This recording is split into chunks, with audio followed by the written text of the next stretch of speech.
Que el Señor les bendiga, amados oyentes, amados hermanos. Vamos a comenzar nuestra escuela bíblica en esta preciosa mañana. El Señor nos regala un precioso día para alabarle, para entregárselo a Él y para adorarle. Hoy nos encontramos en nuestra segunda parte del capítulo 22 y estamos observando acerca de la adoración cristiana y del día de reposo. Precisamente hoy vamos a hablar sobre los elementos ordenados para la adoración y su lugar. Sí, vamos a ver cómo en nuestro contexto ahora en el nuevo pacto debemos nosotros observar aquellos elementos que Dios ha ordenado para que le adoremos a Él, aquello que Él ha dejado claramente establecido en su palabra. Debemos recordar que el principio regulador nos dice que lo que Él ha dicho en su palabra debemos obedecer, y si Él no ha dicho nada, no necesitamos ser creativos o implementar nuevas cosas, simplemente no las hacemos lo que el Señor nos pide en cuanto a la adoración en la congregación. Y hoy vamos a hablar específicamente de esto, vamos a hablar de los elementos de la adoración, pero también vamos a dar una conclusión hablando del lugar adecuado, hablando de, obviamente, cómo se hacía en el antiguo pacto y cómo se hace en el nuevo pacto, cómo se debe adorar, ¿no? Y en qué lugar. Dicho esto, acompáñame en oración y empecemos nuestra escuela bíblica hoy. Buen Padre, Santo Dios, te damos muchas gracias, Señor. En tu gracia nos concedes un día más, una hora más de vida, Señor, y por tu gracia estamos aquí. Tu gracia transformadora, tu gracia redentora, tu gracia, mi Señor, liberadora, nos sostiene. Padre, ayúdanos a examinar tu palabra y hacerlo con un espíritu con el que los bereanos se acercaban a las Escrituras, para ver lo que en ellas está escrito y ponerlo por obra, ponerlo en obediencia, Señor, disponernos a hacer tus mandatos. Oh Dios, guíanos a tu verdad, tu palabra es verdad. Te alabamos en esta mañana y te damos gloria solamente a ti porque eres digno de toda alabanza. Tú eres el creador, sustentador del universo y nosotros somos tus criaturas y te debemos adoración. A ti sea la gloria hoy, Señor, en este precioso día, tu día, Señor. En el nombre de Cristo Jesús. Amén y amén. Muy bien, mis amados hermanos.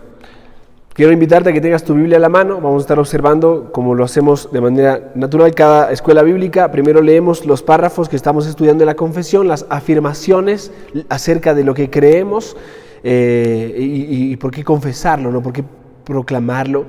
Y luego vamos a darle una explicación en desarrollo, ¿no? Al tema. Recuerda, siempre estamos recalcando que estamos estudiando la Confesión Bautista de Londres de 1689 de una manera breve para poder tener una idea de lo que su contenido tiene, ¿no? Así que vamos a comenzar.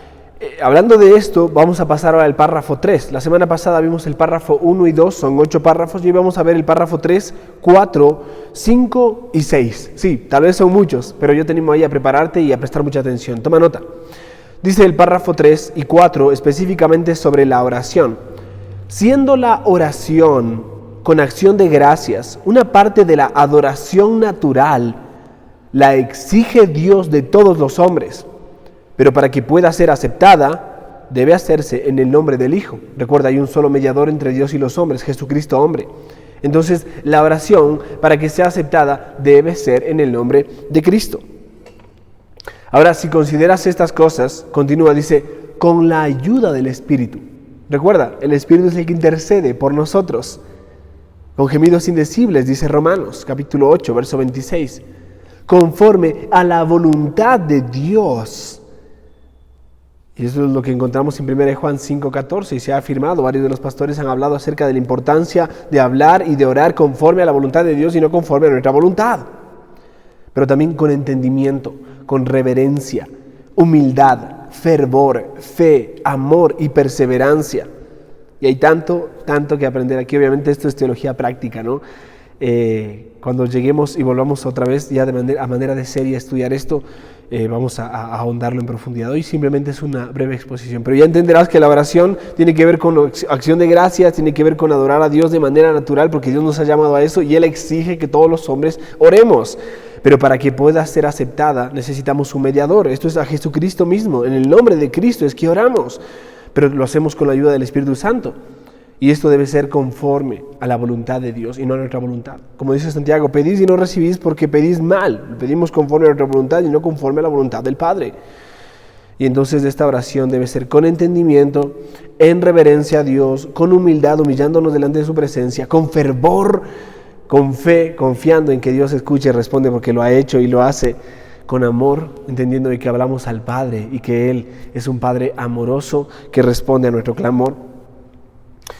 Y perseverancia, ¿no? No es uno dice, bueno, voy a orar hoy y después oro la semana que viene. No, la perseverancia tiene que ver con constancia, tiene que ver con esfuerzo, tiene que ver con dedicación. Pero también una última cláusula en este párrafo es, y cuando se ora con otros, debe hacerse en una lengua conocida. Esto tiene que ver con el hecho de, obviamente, lo que menciona 1 Corintios 14, en la oración pública. Cuando oramos debemos hacerlo en una lengua conocida, no manifestando el hecho de diría yo, en el contexto de las lenguas que se ha hablado, no este don en la Biblia, sino más bien que se debe hacer una oración en un idioma entendible. O sea, si alguien ora, que ore de tal manera que los hermanos sean edificados por la oración en el idioma que se debe entender, ¿no?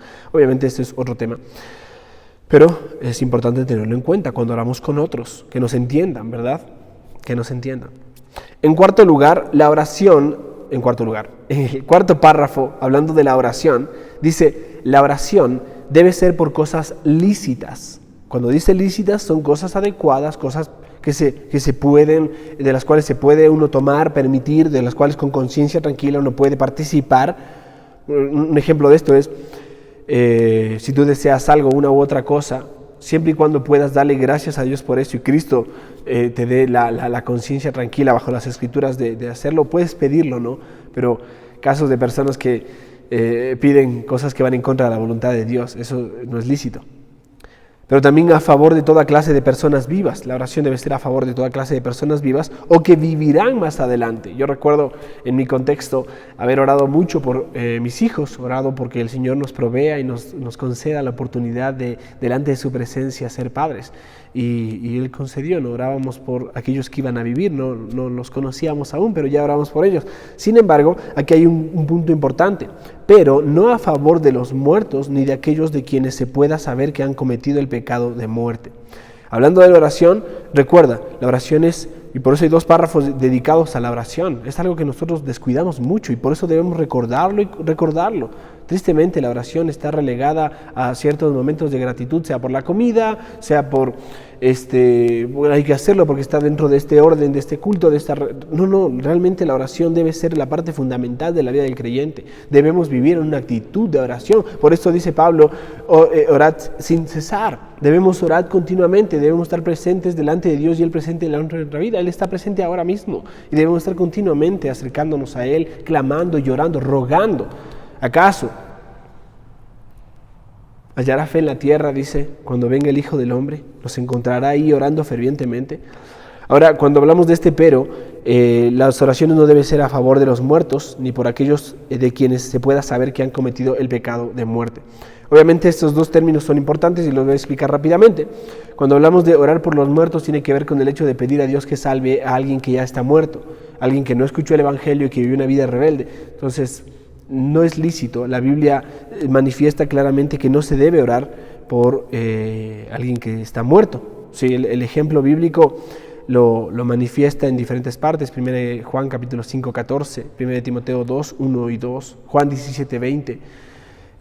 Textos del Antiguo Testamento como 2 Samuel 12, 21 al 23, cuando David, en este contexto, ¿no? 2 Samuel 12, 21 al 23, cuando David oraba y clamaba porque su hijo se sane, en este caso el hijo que tuvo con Betsabé por causa de todo este contexto pecaminoso en el que él anduvo, ¿no?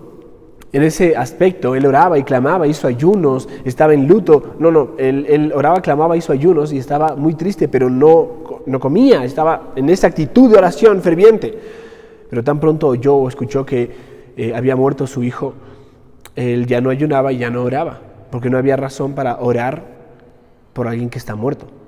Ese es el punto, ¿no? Es un asunto que debemos considerar en las Escrituras y reconocer que si hay alguien que puede levantar a alguien de entre los muertos es solamente Cristo, ¿no? Y lo hace por su bendito Evangelio, para dar vida a todo aquel que en él cree. Y lo hizo en el contexto bíblico por señales y prodigios para manifestar que Él es el Hijo de Dios, ¿no? Eso es testimonio de Él.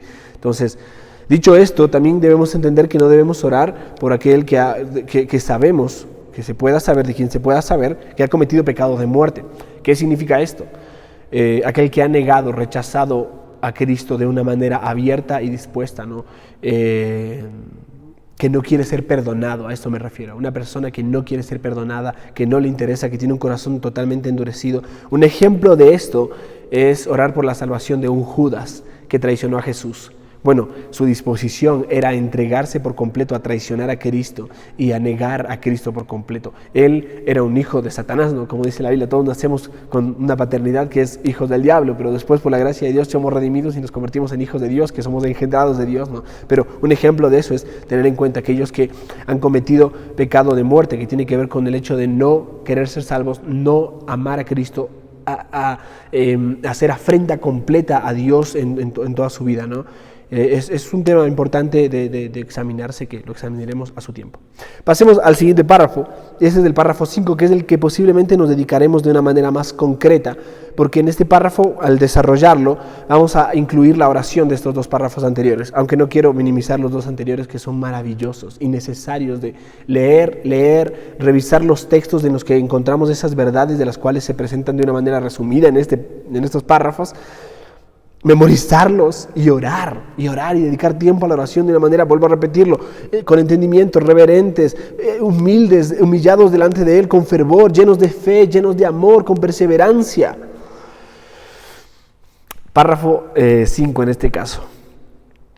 El párrafo 5 de la confesión, en este caso el capítulo 22, dice así: la lectura de las Escrituras, escucha bien, la predicación, la audición de la palabra de Dios y la audición de la palabra de Dios, la instrucción y la amonestación los unos a los otros por medio de salmos, himnos y cánticos espirituales, el cantar con gracia en el corazón al Señor, como también la administración del bautismo y la cena del Señor, son parte de la adoración religiosa a Dios que ha de realizarse en obediencia a Él con entendimiento, fe, reverencia y temor piadosos. Además, la humillación solemne con ayunos y acciones de gracia en ocasiones especiales han de usarse de una manera santa y piadosa.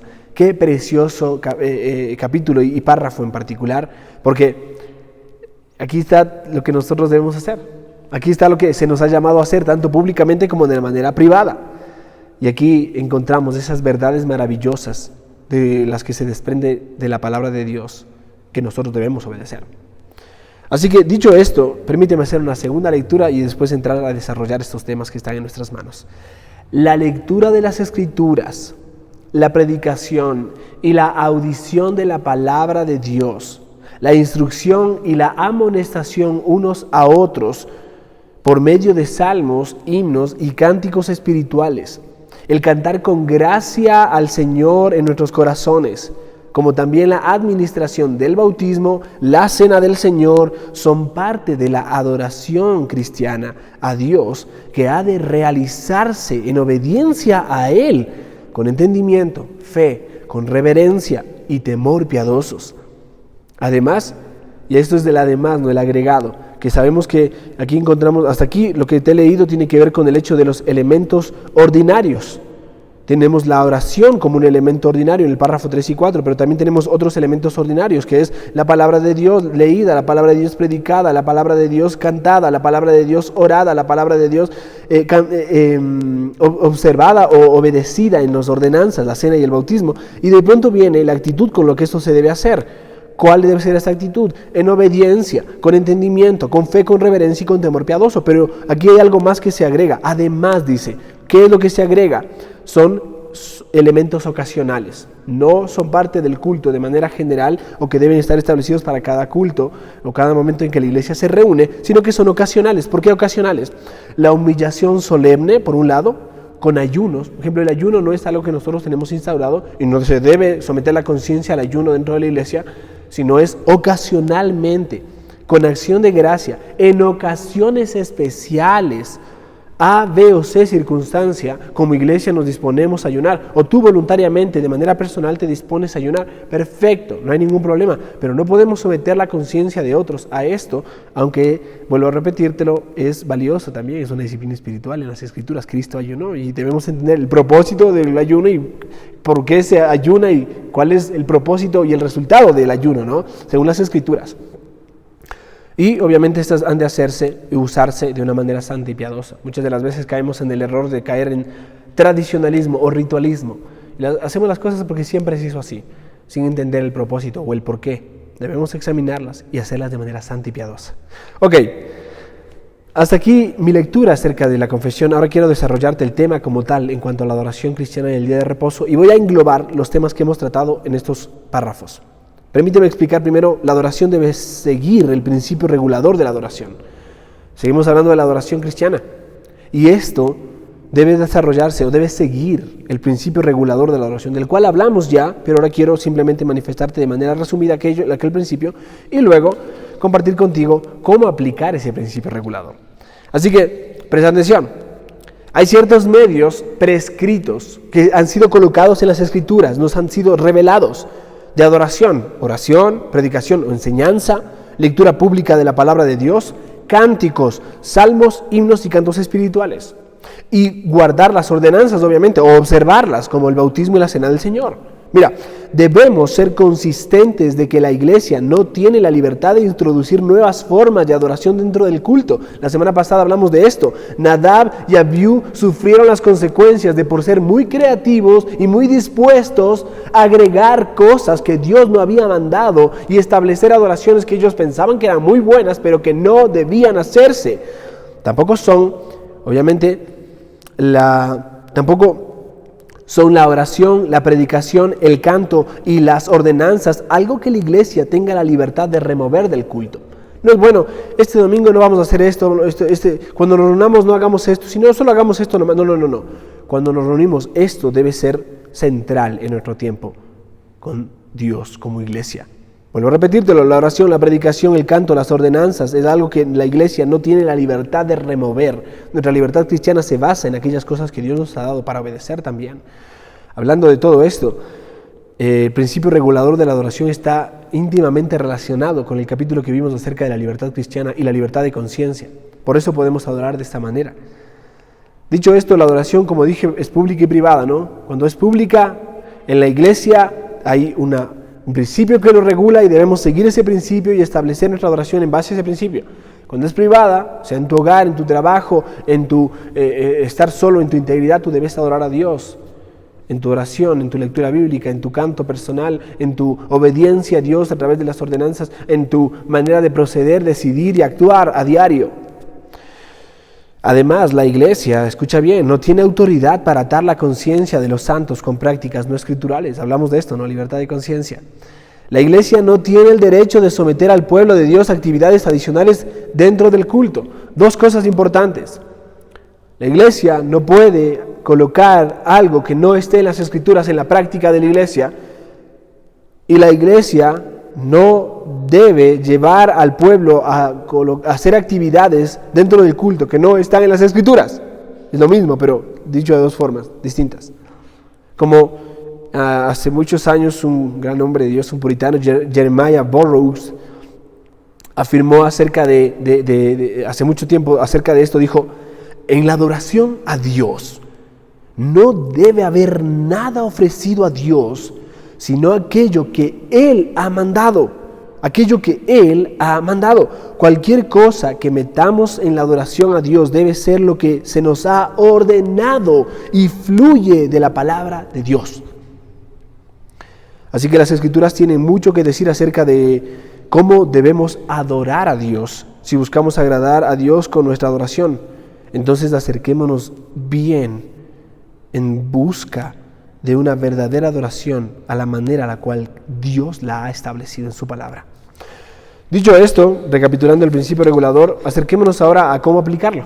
Obviamente el cómo aplicarlo es cómo establecer esto dentro del culto y cómo desarrollarlo. Esta semana he estado dedicando estudio a esto y mi conciencia ha sido afectada por las Escrituras de una manera tan saludable que quiero compartirte esto y tú puedas tener una convicción bíblica acerca de la importancia de aplicar estos principios, el principio regulador en la adoración de la iglesia. Cuando nos reunimos, ¿qué tenemos que hacer? ¿Por qué lo hacemos? Porque Dios lo ha mandado y debemos hacerlo como Él lo ha establecido. Y que el Señor nos dé una conciencia para hacerlo, no de formas creativas como a nosotros nos parezca, o es que a mí me gusta así, es que siempre hemos hecho así. No. Que la reforma tenga que ver con el hecho de dejar que la palabra de Dios reforme nuestra manera de vivir, de pensar y nuestra manera de adorar. Cada ciclo que tiene la vida de este mundo, ¿no? Cada década, cada siglo, cada milenio, la iglesia debe estar en continua reforma. Una iglesia reformada siempre está reformándose. No os conforméis a este mundo, no os amoldéis a este mundo. ¿Qué nos llama? A la renovación de nuestro entendimiento. Como iglesia debemos reformar continuamente nuestro entendimiento acerca de nuestra cosmovisión del mundo a la luz de las Escrituras. Las Escrituras son la verdad permanente. Vivimos en un mundo cambiante con una palabra de Dios permanente. Confiemos en la palabra de Dios que no cambia. Apliquemos el principio regulador. Mira, Jesús sigue edificando su iglesia. Él ha prometido, Él lo ha dicho en su palabra claramente. Mateo capítulo 16 hace referencia al hecho de que Él está edificando su iglesia. Y Él lo está haciendo por el poder de su propia palabra. Es el elemento que Él ha colocado como el fundamento de la edificación de su iglesia. Por eso dice Mateo capítulo 16, verso 18, un texto que lo leímos la semana pasada, pero permíteme refrescarlo. Dice de esta manera: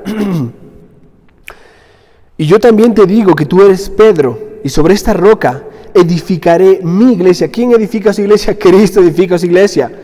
Y las puertas del Hades no prevalecerán contra ella. Así que debemos entender que es la palabra de Dios el elemento que Cristo ha establecido para edificar su iglesia. La afirmación que Pedro estaba haciendo era que Cristo era el Cristo, el Hijo del Dios viviente. Y esa es la verdad sobre la cual la iglesia está fundamentada y es edificada. Y entonces del poder de Dios por medio de su palabra, Romanos 1:16, porque el Evangelio es poder de Dios para salvación. Romanos 10:17, la fe viene por el oír y el oír por la palabra de Dios. Nos manifiesta que Cristo está comprometido a edificar su iglesia por medio de su palabra. Él, nuestro Señor Jesucristo, también regula la adoración dentro de la iglesia por su palabra, como lo hemos ido mencionando. Voy a ser reiterativo con esto. Es la palabra el centro, mis amados hermanos. ¿Dónde está la palabra en tu vida? ¿Está ahí abierta, ¿no es cierto?, envolvándose en alguna parte de tu casa, o está realmente colocada en un lugar donde es utilizada? Yo veo mi Biblia y digo, uy, te estás envejeciendo, no quisiera que te envejezcas, pero yo necesito que esta Biblia se envejezca, se dañe, se rompa, no porque quiera que se rompa o se dañe, es porque con el uso estas cosas se van desgastando, y conforme la Biblia se va desgastando, nuestro espíritu se va renovando. Cuando nosotros más la leemos, la marcamos, la memorizamos, la estudiamos, la escribimos, nosotros vamos renovando nuestra vida, nuestro entendimiento, nuestro hombre interior. La palabra es el centro. Mira, nuestro Señor Jesucristo, con gentileza, pero con un carácter de autoridad, Él es el Señor, nos informa y nos ordena cómo debemos acercarnos a Él. ¿Cómo debemos entonces estructurar nuestras reuniones de adoración dominicales? De una manera que refleje el compromiso de Dios para formar la iglesia mediante su palabra. Mira, los líderes hemos sido llamados, los líderes de la iglesia, hemos sido llamados a tomar un compromiso. Pero de manera especial, los líderes de la iglesia en diferentes momentos de la historia de la iglesia se han comprometido a ver reformada la iglesia de acuerdo a la palabra de Dios. A través de la historia han tenido un método común. ¿Cuál ha sido el método común? El que te acabo de leer. Leer la palabra de Dios, predicar la palabra de Dios, orar la palabra de Dios, cantar la palabra de Dios, obedecer o observar la palabra de Dios a través de las ordenanzas. A menudo es referido por los teólogos como los elementos de la adoración congregacional o los medios de gracia.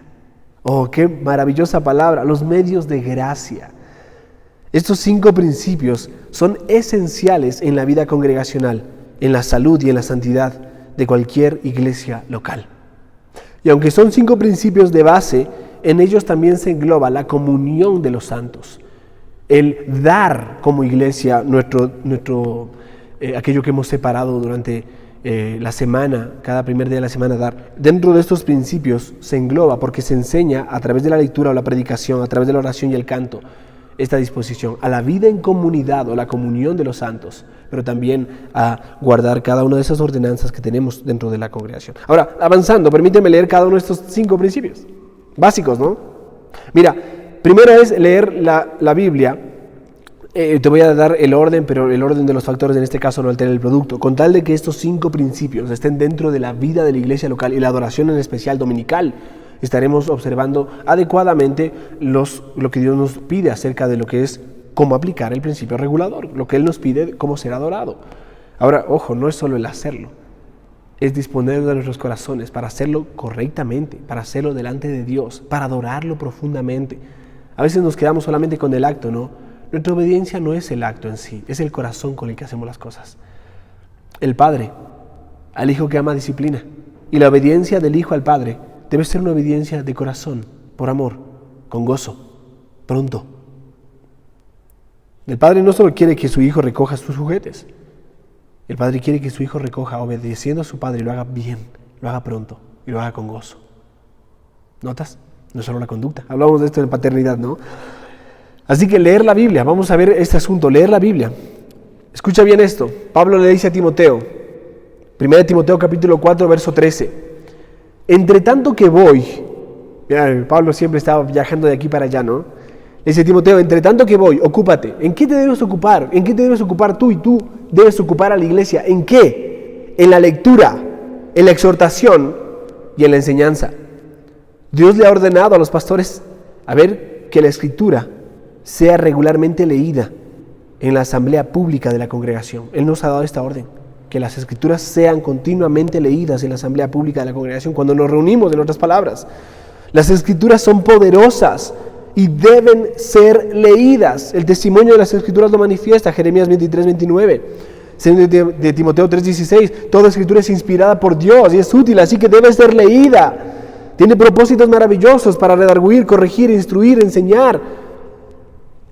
Hebreos 4:12, si la Escritura es viva y eficaz y más cortante que toda espada de 2 filos, que penetra hasta partir el alma y el espíritu, las coyunturas y los tuétanos, entonces, mis amados hermanos, debemos leerla para que obre de esta manera en nuestras vidas.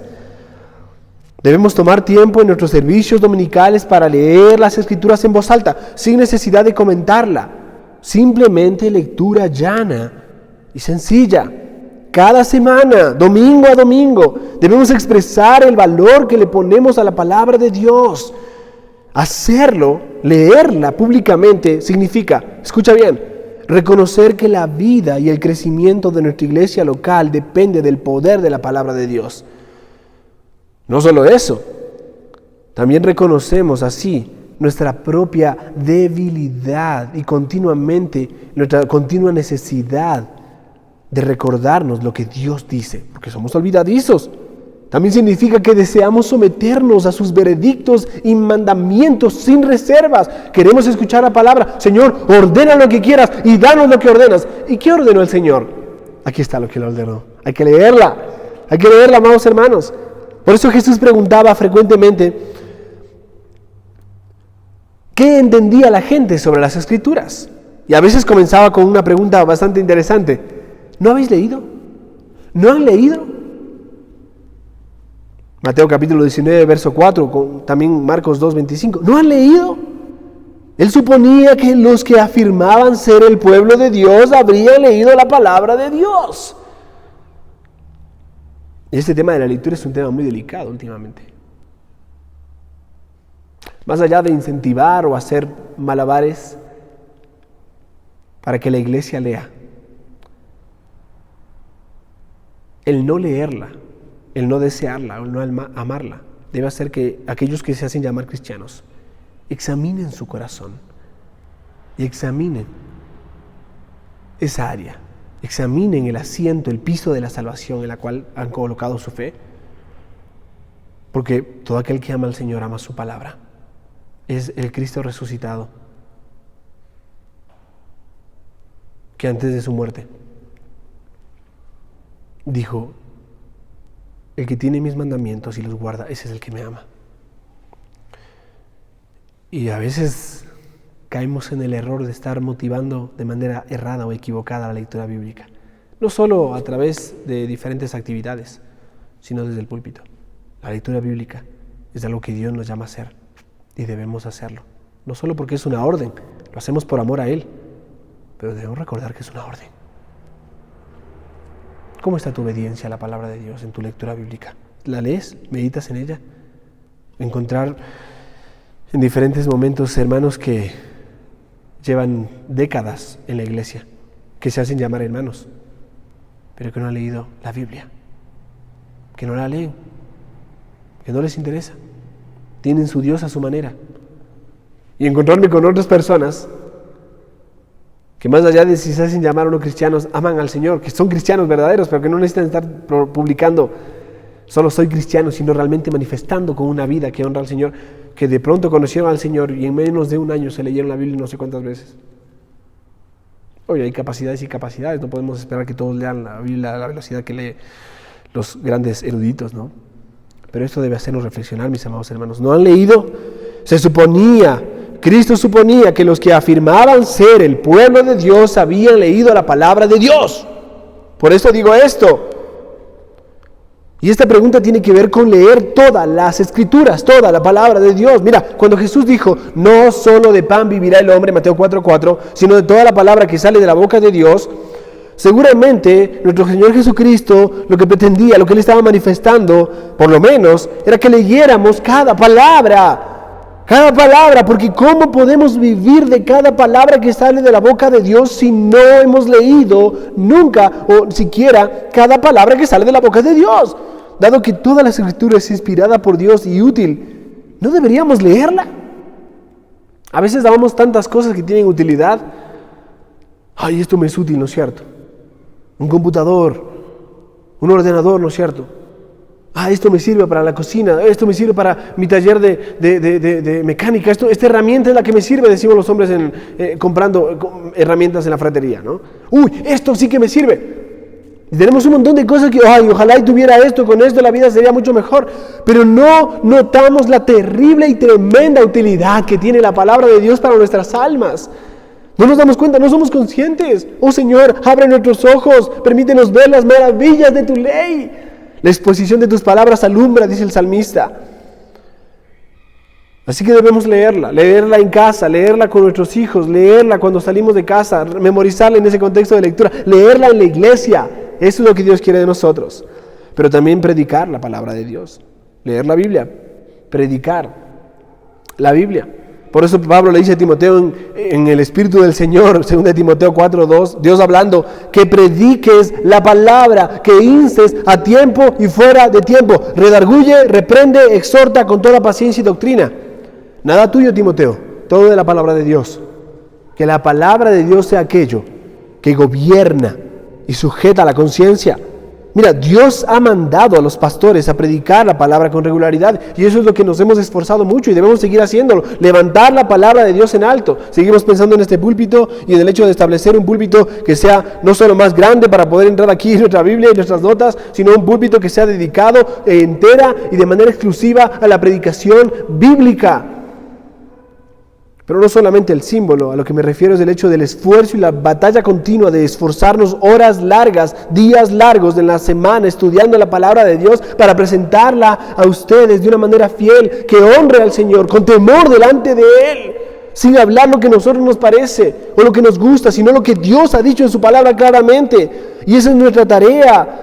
Predicarla con regularidad. La predicación de la palabra de Dios es el método ordenado de Dios para comunicar el evangelio a los pecadores. ¿Cómo oirán sin haber quien les predique? ¿Quién irá? Y entonces la fe viene por el oír y el oír por la palabra de Dios predicada. Esta palabra en el texto, cuando dice la fe viene por el oír y el oír por la palabra de Dios, no es solamente leerla de vez en cuando, es una predicación continua, es una lectura clara, es una proclamación y una exposición clara de las palabras en las Escrituras. Por eso una de las tantas responsabilidades pastorales es dedicarnos a la predicación y a la enseñanza. En cada uno de los ámbitos debemos predicar y enseñar públicamente, púlpito, en la iglesia y en las casas. Eso es lo que Dios nos ha mandado. Y es una responsabilidad importante. El contraste que hay allí en Hechos capítulo 6, cuando hace referencia al hecho de no podemos descuidar la oración y la palabra de Dios, no es que los apóstoles o los líderes de la iglesia eran vagos, es que había prioridades. Y en la iglesia todos debemos servirnos unos a otros, amarnos unos a otros. Y entonces se levantan hombres fieles para poder acudir a servicios específicos dentro de la congregación, para que aquellos que Dios ha llamado al ministerio de la palabra y a la oración se dediquen a eso de una manera dispuesta, dedicando tiempo de calidad, esforzándose por presentar la palabra de Dios de manera fiel. Y entre esas responsabilidades se suman las responsabilidades pastorales, ¿no? Pero está este punto de quiebre. Esto es verdad porque el Evangelio es lo que asegura la salvación, mis amados hermanos. La proclamación clara de la palabra de Dios trae el Evangelio, y el Evangelio es lo que asegura la salvación, porque no me avergüenzo del Evangelio, porque es poder de Dios para salvación al judío primeramente y también al griego. Y no solo eso, por esta causa, la dieta regular de la predicación expositiva es crucial. Tema por tema, específicamente, libro por libro, versículo por versículo. Hay una frase que me gusta mucho de John MacArthur y es un desafío para cada pastor: desatando las verdades bíblicas un versículo a la vez, dice él. Y así predicó todo el Nuevo Testamento en más de 40 años en su congregación. Y de pronto tienes todos los comentarios de John MacArthur, ¿no? Siempre fue fiel a la predicación y sigue siendo fiel. Dijo, bueno, ya terminamos con el Nuevo Testamento, ahora sí vamos al Antiguo. Qué maravilloso y qué desafío tan grande. Con esto en mente, nuestras iglesias necesitan esta dieta. Jesús dijo que toda la Escritura, en última instancia, hablan de Él, tienen que ver con Él, se refieren a Él. Por eso cuando habla con los discípulos camino de Emaús, les dice, ¡ay, tan torpes, necios! Y abriéndole las Escrituras les enseñaba a través de, empezando por Moisés y pasando por los profetas, todo lo que las Escrituras hacían referencia acerca de Él. La Biblia habla de Cristo, tenemos que hablar de Cristo. Pero esto me lleva, por causa del tiempo, a mi tercer punto. Leer la Biblia, predicar la Biblia, orar la Biblia. ¿Recuerdas? 2 párrafos dedicamos a esto. Y Pablo dice, en el Espíritu del Señor, Dios hablando, 1 Timoteo capítulo 2, verso 1, exhorto ante todo a que se hagan, primero, rogativas, luego oraciones, peticiones y acciones de gracia por todos los hombres. Oye, déjame enumerarlo. 1, 2, 3, 4, 5 formas en las que el Señor nos llama a orar. Rogando, orando, pidiendo, con gratitud por todos los hombres. Pablo quería que estas oraciones fueran materia prima en el liderazgo de Timoteo y en la adoración congregacional regular. Jesús citó, permíteme revisar mis notas.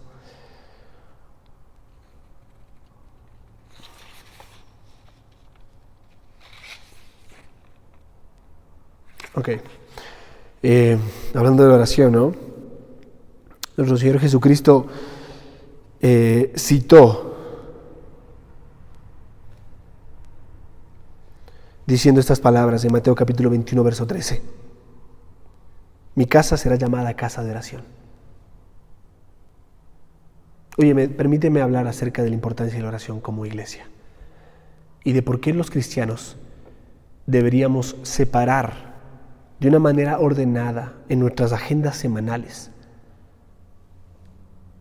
la hora de las 7 de la noche para reunirnos. Obviamente en este contexto por Zoom, ¿no? Pero en otros contextos aquí en la iglesia, a orar juntos. ¿Y por qué debe ser una prioridad en la vida de nuestras agendas eso? Muchas de las veces nosotros vivimos nuestra vida de el mundo y después, bueno, un par de horitas a la semana a la iglesia, ¿no? Bueno, aquí tenemos un problema. La vida del creyente, como las Escrituras lo presentan por el testimonio de la iglesia primitiva y el desarrollo de la iglesia creciente en el Nuevo Testamento y los principios que Cristo ha establecido precisamente, que la vida del creyente debe estar en armonía con la agenda de la congregación de la iglesia. No me refiero a la agenda de actividades, ¿no? Esto, no solo actividades, las actividades son buenas. El activismo puede ser un poco abrumador, pero la vida en comunidad es la que Dios nos ha llamado a vivir. Y yo te pregunto, porque ya ha pasado mucho tiempo, ¿no? ¿Cómo está tu tiempo de oración, tanto personal como congregacional? Permíteme hablar acerca de eso en tu conciencia y en la mía. A veces, muchos han colocado como una opción Nos hemos relegado y acostumbrado a ver esto. Un video esporádicamente, por YouTube, por Facebook, sin necesidad de interactuar. No, yo no necesito interactuar, ya estoy viendo los videos, ¿no es cierto? Ya estoy ahí. Si es que los vemos. Si no, no pasa nada. Que el Señor nos perdone, que nos dé un corazón para entender que la oración no es algo que nosotros solamente hacemos de vez en cuando, esporádicamente, sino que es algo que el Señor nos llama a hacer. Mi casa será llamada casa de oración. Y cuando la iglesia se reúne, recuerda, esto solo es un edificio. El edificio donde la iglesia se reúne, donde la iglesia es la casa, la iglesia es la familia, pero la iglesia no es el edificio, son las personas. El grupo de creyentes que en una localidad se reúnen son la iglesia, la familia, el cuerpo, la casa, las referencias que son en la Biblia, ¿verdad? Acerca de la iglesia. ¿Te estás congregando? Voy a hablar de esto al final, pero solo la oración nos manifiesta esto, ¿no? La Escritura nos enseña cómo orar. ¿Sí? Orar, regresando a la palabra de Dios, a Él en la asamblea congregacional. Orar en la congregación indica que queremos acercarnos a Él en sus términos. Cuando oramos conforme a lo que Dios nos ha pedido que oremos por su palabra, nos manifiesta cómo podemos acercarnos a Él con sus términos, no con los nuestros. Y de acuerdo a cómo Él se ha revelado en su palabra, no en la forma en la que yo prefiero que sea Dios para mí. Para mí Dios es como, no, eso no sirve. Para mí Dios es como la Biblia lo presenta, no como yo creo, a mí me parece. Podemos tener oraciones solemnes, humildes, y oraciones de adoración saturadas de las Escrituras, de confesiones de fe históricas como la que estamos leyendo, y acciones de gracia y súplica, y eso es lo que Dios nos llama a practicar juntos como congregación, juntos, la vida en comunidad, como un cuerpo, como un pueblo, como una casa, como una familia. Eso es lo que Dios quiere de ti y de mí. Y no es una opción, es un mandato y una ordenanza, es parte de lo que Dios nos ha dado para que lo adoremos. Muchos pueden decir, no, yo no lo veo de esa manera. Ok, pruébalo con las Escrituras. Pero si las Escrituras dicen que nosotros tenemos que obedecer estas cosas, no hay razón para que tú digas que no. Que vayamos a las Escrituras con una conciencia dispuesta a aprender y a ser moldeada y a ser transformada a lo que es la verdad y no al engaño de nuestro propio corazón. Esto me lleva a un cuarto punto: leer la Biblia, predicar la Biblia, orar la Biblia, cantar la Biblia. Sí, cantar la Biblia, porque hablamos mucho de adoración, pero no hablamos mucho de cantar, ¿no? Ahora vamos a hablar de cantar, porque precisamente la adoración no es solo cantar. Notarás que ahora recién llego a hablar de lo que es cantar y he hablado mucho de lo que es la adoración. En cuanto a cantar, Efesios capítulo 5, verso 19 junto con Colosenses 3:16 dicen: hablando entre vosotros con salmos, himnos y cánticos espirituales, cantando y alabando en el Señor en vuestros corazones, al Señor en vuestros corazones. A toda la iglesia de Éfeso se le ordenó la edificación de los unos a los otros y adorar a Dios a través del canto. Sí, Dios quiere que cantemos. Y debemos cantar, no importa si cantamos bonito o feo, cantemos. Eso es lo que Dios quiere de nosotros, pero no solo que cantemos, sino que cantemos con el entendimiento. A toda la iglesia de Éfeso, Dios lo ordenó eso y a nosotros también. Por eso, una vez más, nuestro Señor Jesucristo usa su palabra para construir y edificar a la iglesia. ¿Pero cómo? De esta manera, a través del canto, cantando su palabra. De esta manera tiene sentido que solo se entone cantos que usan su palabra, tanto generosa como exactamente. Debemos hablar de su palabra y cantar su palabra.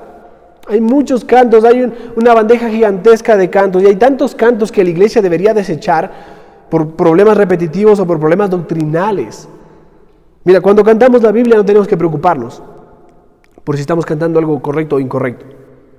Pero debemos cantar la Biblia con entendimiento, y cantar la Biblia es cantar doctrina bíblica, cantar acerca de Cristo, su iglesia, acerca de la doctrina de Dios, es cantar acerca de la doctrina de la salvación, acerca de la santidad, de la justicia, es cantar acerca del pecado, de la necesidad de un Salvador, del problema de nuestros corazones, es cantar la Biblia. Eso es lo que Dios quiere que hagamos. Una nutritiva lista de cantos que comiencen con salmos, siguiendo con himnos y cánticos espirituales que siempre estén arraigados a las sanas Escrituras, llenas de su palabra, no llenas de emociones, sentimientos e individualismo. Muchos de los cantos actuales son: Dios, tú me haces esto, me haces aquello, me siento así, me gusta esto. Estamos perdiendo el foco. Es a Él a quien cantamos, no a nosotros. No nosotros, oh Dios, dice el salmista, sino a tu nombre da gloria. Escucha bien esto, tanto más se aplique la teología, frases y alusiones claramente bíblicas, será mejor, porque la palabra edifica a la iglesia y la música nos ayuda a recordar la palabra, la cual parece que rápidamente olvidamos. Las letras hacen que la música tenga poder de formación y transformación, porque ellas son memorables. Usar cantos que llenen nuestras mentes con el carácter de Dios, que formen nuestra cosmovisión de la verdad bíblica de quién es Dios, nos enseñará el significado bíblico y las implicaciones personales de su bendito evangelio.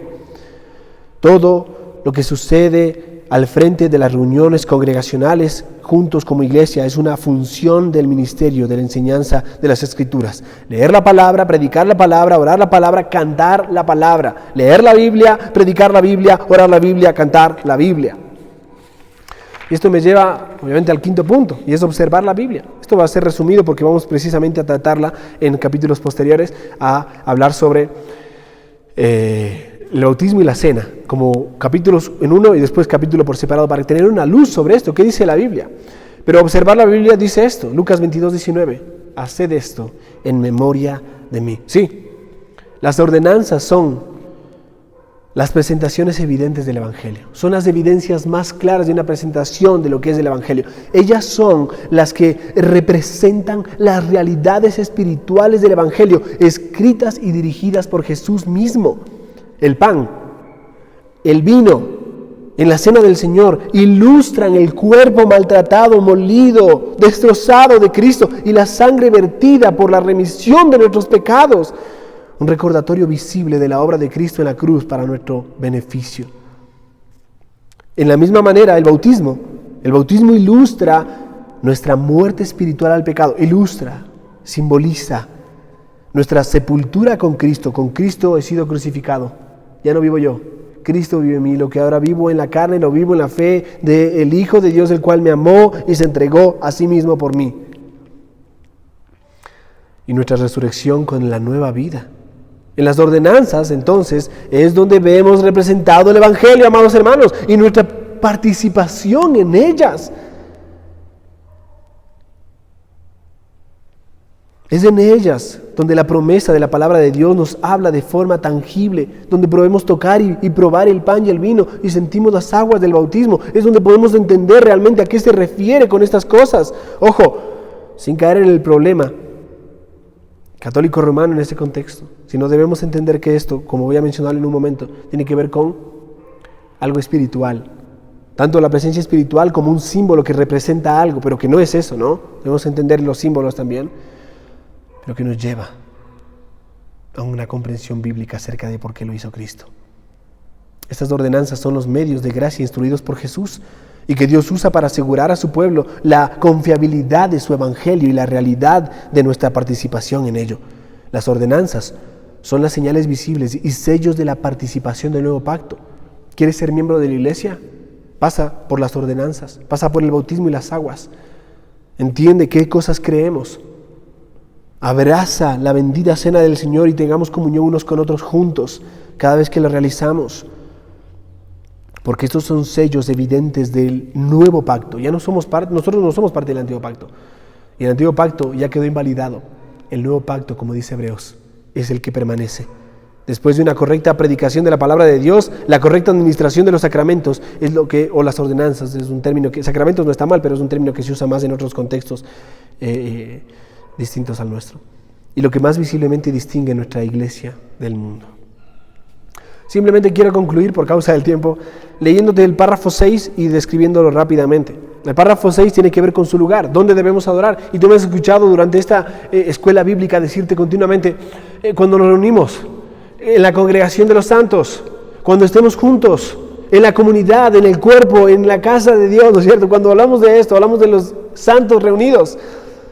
Entonces llevemos al párrafo 6 a un entendimiento que tiene que ver con el lugar adecuado, tanto descrito negativamente como descrito positivamente. ¿Y por qué digo esto? El párrafo 6 dice de esta manera, presta atención. Ahora, bajo el Evangelio, esas palabras son importantes, hablábamos antes de bajo la ley, ¿no? Capítulos anteriores.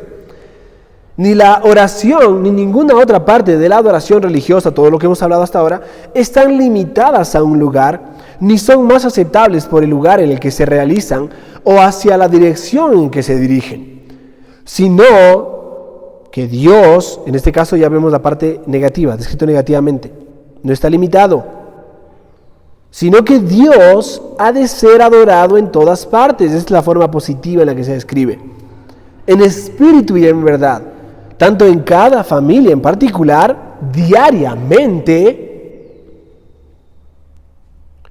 como cada uno en secreto, por sí solo. Me encanta cómo aborda cada área, ¿no? La familia, yo personalmente delante de Dios, y dice, así como de una manera más solemne en las reuniones públicas.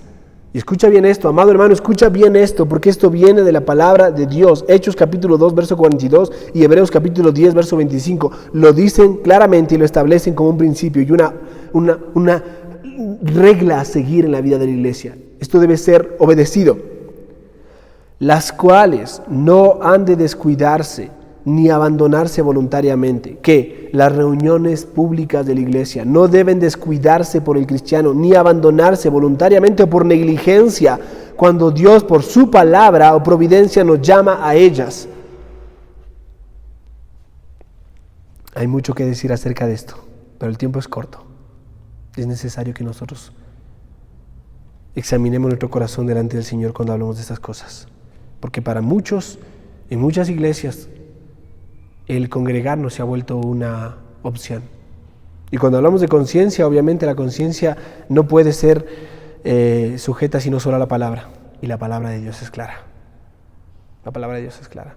No es lo que dice Roberto, lo que dice Luis, Caiza Luisa, no es lo que dice José Luis, no es lo que dicen los predicadores que se paran aquí, no. Es lo que dice la palabra de Dios. Y debe ser obedecida. Obviamente ahora estamos bajo el Evangelio, como dice el párrafo. Y eso manifiesta que hay un contraste cuando se estaba bajo la ley. Mira, el periodo del pacto mosaico, ahí en ese periodo la adoración estaba ubicada en una localización geográfica y una estructura física concretas. Tú puedes leer la Biblia y encuentras en Éxodo 25, Éxodo 40, bueno, casi todo el Pentateuco, cómo la adoración era específicamente en un lugar, sea el templo o el tabernáculo.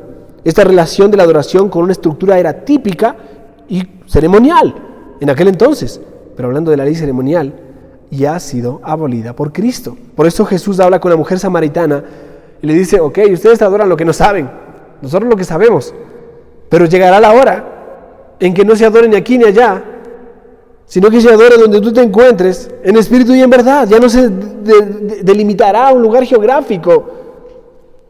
1 Timoteo 2:8, Malaquías 1:10 hacen referencia a esto, ha sido abolido por Cristo. La adoración no debe estar ligada, ni la santidad debe ser atribuida a lugares o estructuras concretos en el periodo del Nuevo Testamento. Pero también debemos decir que hay un lugar adecuado para la adoración en el Nuevo Pacto, ¿sí? Decimos que no se limita, pero hay un lugar adecuado. O sea, ese lugar no es ahora geográfico, presta atención a esto, sino espiritual. El templo y el tabernáculo en el Antiguo Testamento eran de alguna manera un lugar donde se encarnaba y donde se encontraba, ¿no?, de alguna manera la presencia especial de Dios. Estaba ahí en el arca, ¿verdad? Estaba allí en el templo. Pero ahí en el Antiguo Testamento mismo se presenta esa verdad de la presencia saliendo del templo para no volver, del templo físico. Porque ahora las Escrituras presentan claramente una verdad mucho más poderosa, que ha llegado a ser una figura clara de lo que era una sombra en el Antiguo Testamento. Estos eran lugares de adoración porque eran lugares de la presencia especial de Dios, el templo o el tabernáculo. Pero ahora hay un lugar en el que Dios está especialmente presente. Según el Nuevo Testamento, la iglesia es el nuevo templo y su asamblea, cuando ésta se reúne, son el lugar de la presencia especial de Dios, donde su pueblo está. Dios está. El Señor se regocija en las alabanzas de su pueblo. Mateo 18:20, yo estoy en medio de ellos, donde están 2 o 3 en mi nombre.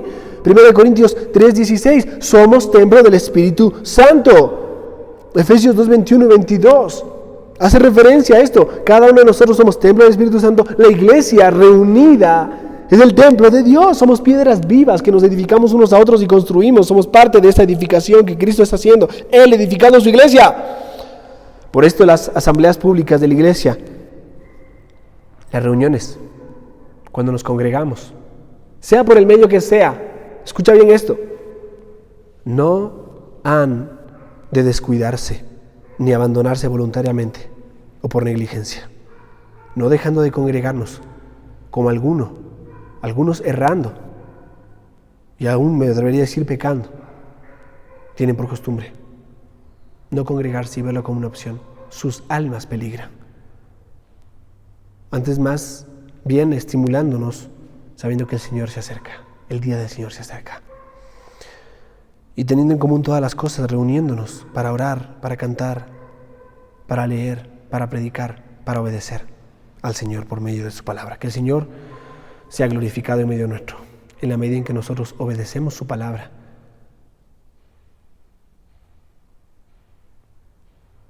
Vamos a orar.